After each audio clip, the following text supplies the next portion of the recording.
오늘 사건 상황실에 전해진 화제의 뉴스입니다. 왕복 8차선 도로에서 역주행하던 승용차가 추돌 사고를 냈습니다. 도로 위에 부서진 차량 잔해들이 널려 있습니다. SUV 차량은 앞범퍼가 완전히 부서진 채 견인되는데요. 오늘 오전 1시 20분쯤 경남 창원시 서상삼거리 인근에서 직진하던 SUV 차량을 승용차가 들이받았습니다. 사고 당시 승용차는 약 800m가량을 역주행 중이었는데요. 경찰 조사 결과 승용차를 운전한 30대 남성은 혈중 알코올 농도가 0.07%로 면허 정지 수준이었습니다. 이 사고로 남성과 SUV 차량 운전자가 병원으로 옮겨졌지만 다행히 생명에는 지장이 없는 것으로 전해졌는데요. 경찰은 남성을 음주운전 혐의 등으로 입건해 조사할 예정입니다. 한 사진관에 예상치 못한 손님이 나타나 소란을 부렸습니다.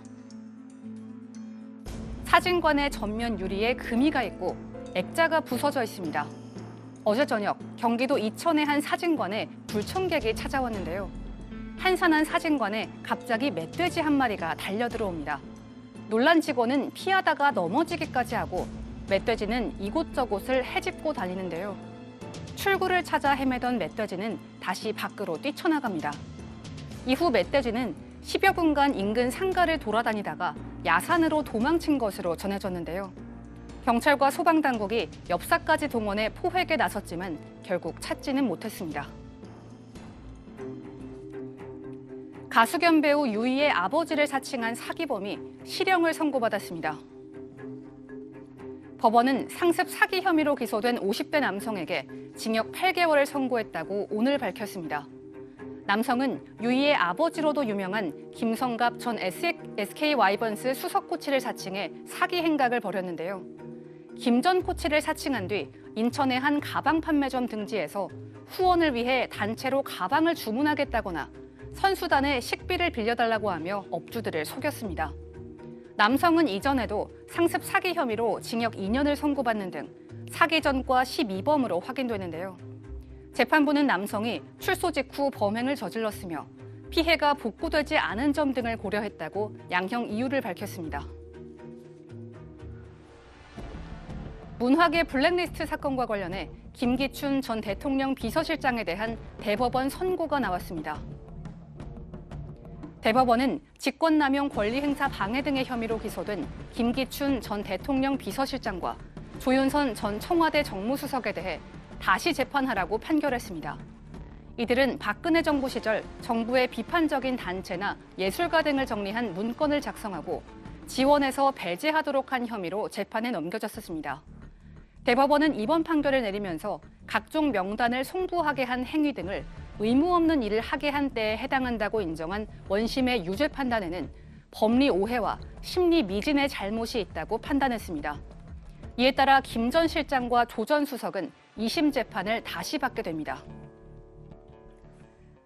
김 전 실장은 1심과 2심에서 형량이 좀 다르긴 했지만 어쨌든 징역형을 선고받았습니다. 그런데 오늘 대법원은 파기환송 선고를 했거든요. 그 이유가 뭘까요? 일단 제가 먼저 결론부터 좀 말씀드리면요. 이게 지금 마치 김기춘 실장, 조윤선 전 정무수석과 관련해서 이 직권남용 혐의가 전부 무죄치기로 파기환송됐다고 오해하실 수도 있는데 대부분의 혐의는 이제 사실상 유죄로 인정이 됐습니다. 예. 그러니까 큰 틀에서 보면 예술인들에 관련된 블랙리스트를 작성해서 이에 대한 지원 배제를 지시하고 그게 실행이 된 것, 이 큰 틀에서 이건 직권남용이 맞는데 굉장히 세세한 부분까지 다 직권남용으로 사실 기소가 됐었거든요. 그리고 일부 그 부분이 다 유죄가 나왔었는데요.